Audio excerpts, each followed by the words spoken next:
Welcome, everyone, to Coffee with a Codex. My name is Dot Porter. I am a curator in the Special Collections Department, the Kislak Center for Special Collections, Rare Books and Manuscripts in the University of Pennsylvania Libraries.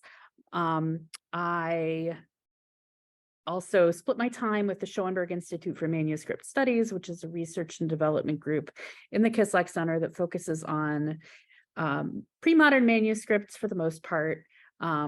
And this is part of the work that I do for that group. So every week I pull a manuscript off of our shelf and I do a little show and tell. And so that's what we're doing today. The manuscript that we're looking at today is MS Codex 1590. I'm going to drop in the links again because a couple more people have come in. So there's the links to the record. So you can go in and look at the digital copy if you want to. But I'm going to move over here to take a look at the book. Now you're going to see that you can see kind of a lot about it. So I have a lot of little paper tabs in here. I don't usually do this. Usually when I start, I just go into the book and sort of try to look at things. I'm trying this as a little experiment because there's a lot going on. I realized this morning when I took this out, there's a lot going on. So that's one thing you'll notice. The next thing that you'll probably notice is that this binding is not great. This is a later binding. So the manuscript itself, let me find my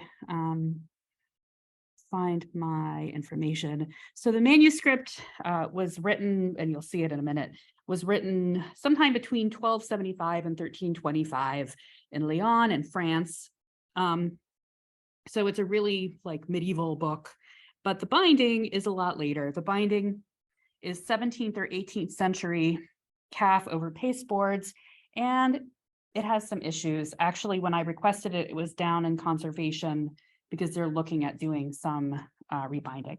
So I'm going to have to be a little bit careful so the covers don't come off while we're looking at it. Let's not do that.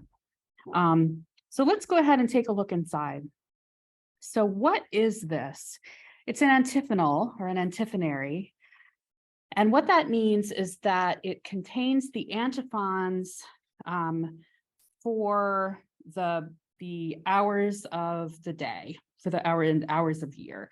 And so it is sort of a counterpart to the gradual or the graduale, which is the Mass book. So that would have all of the chants for Mass, and this has the chants for the sort of other daily hours that people would be expected to do. So it is a secular antiphonal, which means that it wasn't for monastic use. So there would be monastic and secular. So it may have actually been written for the cathedral in Lyon, although we don't know for sure. So it starts out, and there are various sections. It starts out with a section that's the temporale, that also includes 13 feasts, from the sancturale, which are intermixed. This means that, so the temporale is the chants and the antiphons for the movable feasts. So that would be Easter and other feasts that move around depending on when Easter is. And the sancturale is for feasts that don't move. So think about Lent, which will move around depending on, it will always be right before Easter, versus what's before Christmas? Advent versus Advent, which will always be on the same days because Christmas is one that doesn't move. So I'll zoom in a little bit here on the first page. So this is what most of the manuscript looks like. So we've got neumes written on these staves that have 4 lines, these 4 red lines, and then the notes written there. And we have some larger initials. As we go through, we'll see there's actually some very nice larger puzzle initials. There's a little bit more color, but it's mostly not a very fancy manuscript. And here on the first page, you'll also see that there are these I think these are probably Penn trials. So these are later, somebody was going to write something. And so they may even have been writing in here. And so they were making sure their pen was going to work, making these little notes. And I think these look like they may have been added, these ones at the front. And it opens, was not, I think, originally the first page. I think there's something missing a little bit in front. But let's move through. So this is the temporale. And I have made the tabs. So here's a nice initial here, a little bit nicer. So this is sort of the standard that we're looking at for the more fancy initials that we're going to be seeing, is a little bit of red and a little bit of blue, but not beautiful. In fact, well, I think it's beautiful. I don't know. We can say it's beautiful. There's not a lot of gold. This was not a book that was made particularly to be looked at and oohed and awed over. This was a book that was made to be used by a community during the during their daily prayers. So we start out with the first. So we started with the first Sunday of Advent, is where it starts. And then as we go through, the reason that we have these little tabs at the top is because those are where the Sanctorale feasts are intermixed. So we'll move through here. There's a little bit of an interesting history, I think, that this book had. So we know that it was owned in the 16th century. We have a couple of owners' notes or owners' signatures where the owners put their names in that look like they were made in the 16th century. But we have pretty extensive correspondence in our records from a person who owned it in the sort of mid 20th century. Let me see if I can find my notes here. His name was Georges Gendreau, and he was the curator of the Bibliothèque de la Ville de Fontainebleau. Pardon my French pronunciation, I know it's terrible. But he acquired it in, I think, the 1940s, in the early 1940s.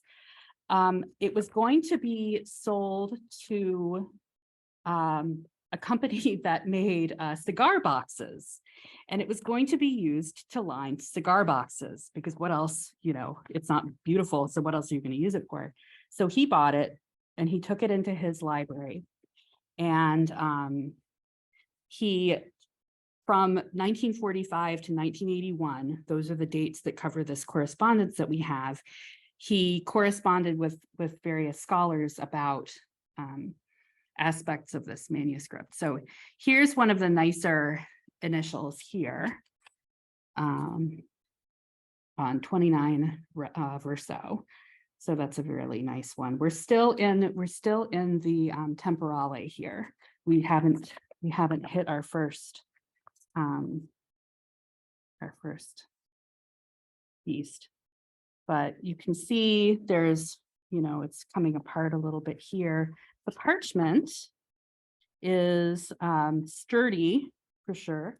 Great. Let's see. Here's another initial, another puzzle initial up here. Nice blue and red, and it's got these great sort of penwork coming down into the margins.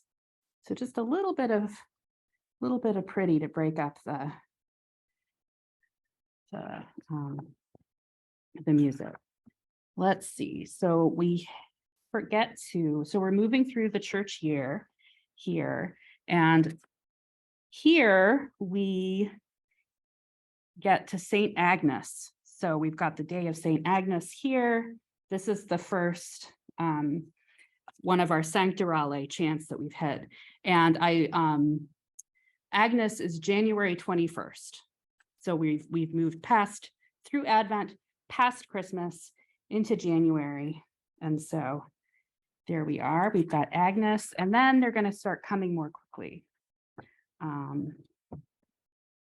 ooh, this is a nice, there's actually a couple of interesting things happening here. We have another big initial here, and then down at the bottom, you can see that there's actually a line of music that's been added. So this is not part of the original plan. It is still on, you've got, still have the four line staff. The writing does not look, is Amy here? I didn't see Amy come in. The writing doesn't look too much later, but it's clearly been added, and it actually goes across the bottom of both pages. So across to the bottom of the next page. So that's been added in. So that's sort of neat. All right. And now we have Agatha. Agatha is on February 5th. And I think that she is over here. Here is where Agatha starts, on this side. And if you have any questions as I go, or you want me to pause or zoom in, just let me know in the chat. Let's see. And here we have another pretty, they're really quite nice little initials. Oh, here's another example of these lines being added across the bottom. This does not look, it looks more like they're trying to copy the style of the original writing than, no, I have to sit down. Let's sit down here. Then it is the original. Here we go. And here is a note. I think this actually might be one of the owner's signatures there. I'm not sure, but that's certainly been added a little bit later. So there was no shame in writing little notes in the margins, which we would of course not do. We would not do that today, but we would do that. Ooh, and here is, oh no. I thought that was added at the top, but I think it's just close to the top margin there. A little bit. There is foliation that was added up in the top right corner later. There is actually original or close to original page or folio numbering also on the upper left side of on the verso page, which isn't really something I've seen before. I think this is really interesting. So here we have L for 50. So here's 50. And then of course there's 51 in the more recent writing there. And then LI for 51. So I thought that was pretty interesting. From a sort of book history point of view, because it's actually not often that you see foliation at all in that's current with a book that's this old. So here are some few interesting things happening on this page. We have some later notes here in the left margin. And then there's this, it's sort of in the middle, what's happening here. There was a hole when the parchment was being made, right? When the skin was put up on the frame and when it was being scraped, there was a hole. And so the person making the parchment sewed it up with thread, and that sort of healed it during that parchment making process. But what it did is it sort of left this scar almost in the middle of the page, and then the scribe had to work around it. So this was made before the scribe ever got this. So this wasn't something that happened later. This was something that happened when the parchment was being made. And I've seen another couple of examples happening here. And when you see things like that in a book, what that tells you is that the person who made the book is not particularly interested in having the finest parchment. if this was a very, very fine manuscript, you would expect to see a lot of gold and you would not see holes and things, because that is not the finest parchment. Plus it's really, I don't know if you can hear that, but it's really, I call it crunchy. The parchment's pretty crunchy there. Oh, there's a lot of, it has been ripped. This is later, clearly. Somebody was not super careful. And that's that kind of thing. That's why they thought it would make a nice lining for a cigar box. I'm glad they didn't do that. And here's more of these sort of scars along the edges. Let's see. More of these pen trials down here. There's a hole that they didn't bother filling. Let's put a little hole there. Let's see.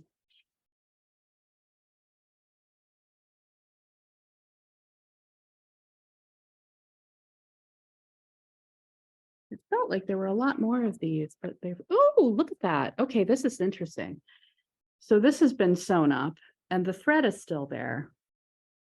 So that thread is from, I guess, sometime between, 1225 and what did we say it was? No, 1275 and 1325. So this is our little bit of 13th or 14th century thread still there after all these years, holding that together. That's so interesting. All right. Well, I think it's interesting. I hope you think it's interesting too. Let's see. And oh, there we go. That is, I think that's a letter Z, which you don't see very often. That's very pretty, and it's very red too. Nice and shiny. Let's see. All right. I still have a lot of tabs to go through, so there'll be more here. Parchment. It got used though, which is really great. You can imagine the community and the cathedral, if it was the cathedral, using this book in the space. I like to think about that. There's another little, that's a blue one. Response. Let's see, what have we got here? Ooh, there we go. What's this?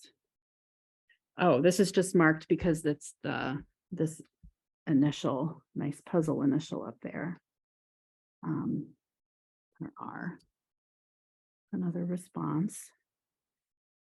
And another thing you can see here is looking at the, at the parchment as parchment. This is clearly the hair side of the parchment, the side of the skin that was on the outside, because there's really clearly hair follicles here when that was scraped away. And again, on very fine parchment, you're not going to see that. It's going to be much smoother. And so there's the flesh side and there's the hair side. Oh, and this was where it looks like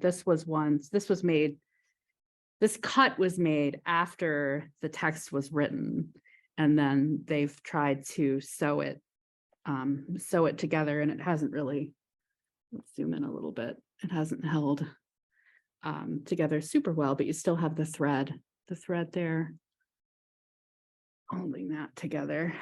Let's see.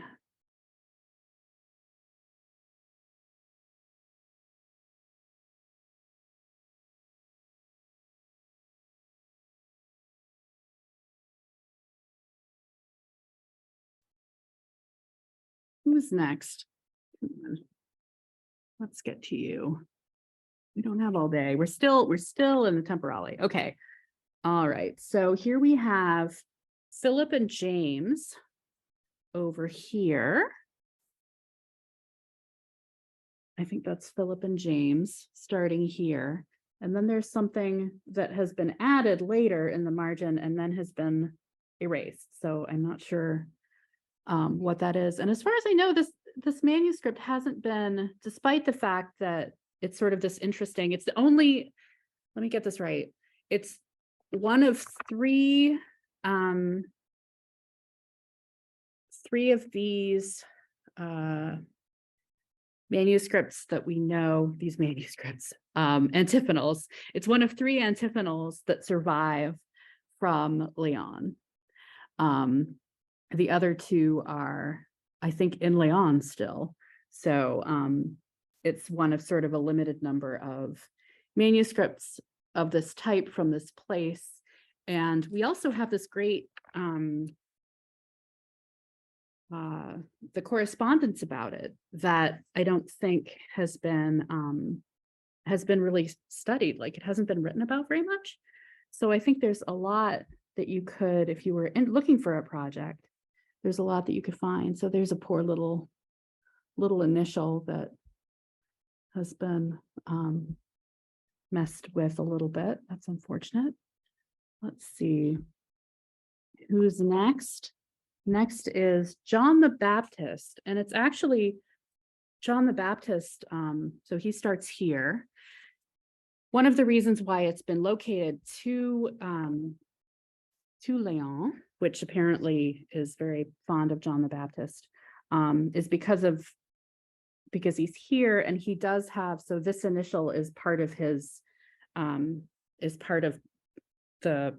his chant. So we've got this, although it starts on the previous page, this is part of his. And so that's part of the reason why they think it might be from Lyon. There's other reasons too.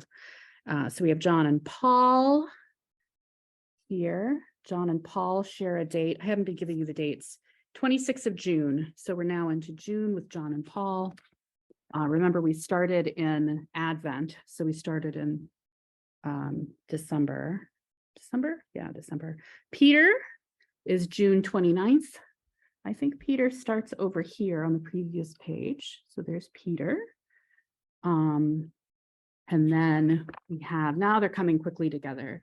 Then we have Paul on June 29th. So Paul starts here. Another sort of scribble down in the bottom margin. We have Lawrence, who is August 10th. So Lawrence starts here, and he gets a nice sort of sizable initial Q there to start. And who's next? The Assumption of the Blessed Virgin Mary starts here. And we get another, I think there's another initial here. Yep, we have another initial V for VD, Specto there. Let's see. Oh, and something has been, again, sort of added up in the top margin a little bit later. Let's see. We have Michael on the 29th of September, the beheading of St. John the Baptist on the 11th, and Michael on the 29th. So St. John the Baptist is down here, and then Michael is up here, starts up here. Cecilia is the 22nd of November. So we're getting towards the end of the church year. She's over on this side. And then who's next? Andrew, the 30th of November. So we should be reaching the end. So there's Andrew over here. And then indeed,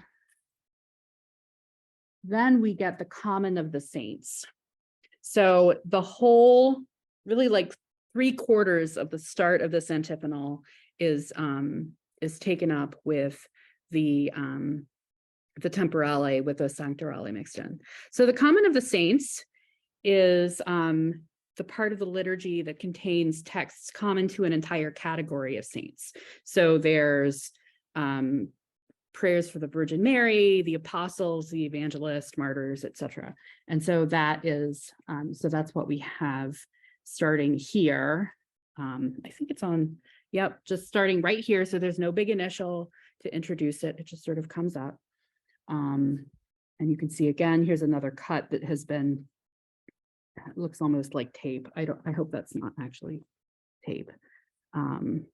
Here is, people seem to like putting more music in. So here it looks like somebody maybe in the 17th century thought, I can do that. And then they tried a little bit and maybe they said, you know what, it's not actually as easy as it looks to write that. So I won't be doing that. Oh, and there's actually some writing. It looks like that's been added, a little line there. Again, added probably a couple hundred years later. All right, so that is what is this section here, is that Common of the Saints. And then the next thing is the responsories for Sundays after Pentecost. And it's starting here. We've got a nice initial, but I just want to point out there's some, it looks like there's some wearing over on this side. And actually, somebody again later wanted to add an initial that maybe was left out to begin with, or maybe it's just a sort of decoration in the margin. The record says that it's an added initial, but all of the other initials, they seem to have sort of spaces left for them. So I'm not sure about that. I know we're coming up to the end, so I'll come through this quickly. So that is the responsories for Sundays after Pentecost is that next section. And then we have antiphons for Sundays for the liturgical year. So these are ones that will be used, I think, over and over again. And that starts here. And again, it's interesting because it seems like these are the main sections of the manuscript as we define them. And yet some of them begin with sort of a large major initial and some of them don't. So this is it's got a little initial, but it's not like the previous section where we have that the big one there. So we have that. And then there's a couple more sections. Let's see. Here we have antiphons for Sundays after Pentecost, starting here. So we've got another nice initial and a little rubrication. More Penn trials, it looks like, down here in the margin. People were not shy about doing whatever they wanted. I kind of like it, and I'm glad we don't do that anymore. Both of those. So this is a dedication to the church. I'm not sure exactly what that means because it's not, they're not dedicating a church, but it could be just saying that this manuscript is dedicated to the church. And that's what's happening here. And then we have, there's tones and antiphons for the invitatory venite. And there are 9 replications of Psalm 94. This is the opening chant of Matins, which is one of the daily hours. And so they are providing 9 different tones that ways that you could recite that particular one. And there's also this, I'm not sure what this is. It's not the same writing as the main hand. But there was blank space and somebody filled it in, which is something that you see an awful lot. People loved to fill in blank spaces on manuscripts like this. So each one of these, I think, we have the start here. So the venite and the quonia, and each one of these, it's the same text over and over with a different tone. And you could pick the one that you want. I suppose you can pick the one you want. I don't know if there were particular ones that were, I don't know enough about chants to know that. And more little holes in the parchment.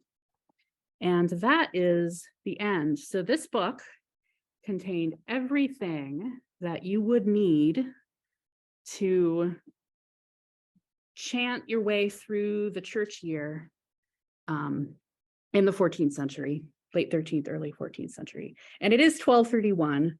So it is time time to go. So if there are any questions, really quick, I can answer any questions. Thank you, Cheryl. Thank you. Yeah, this was great. Thanks a lot. And I hope you all have a great week. And I'll see you all again soon.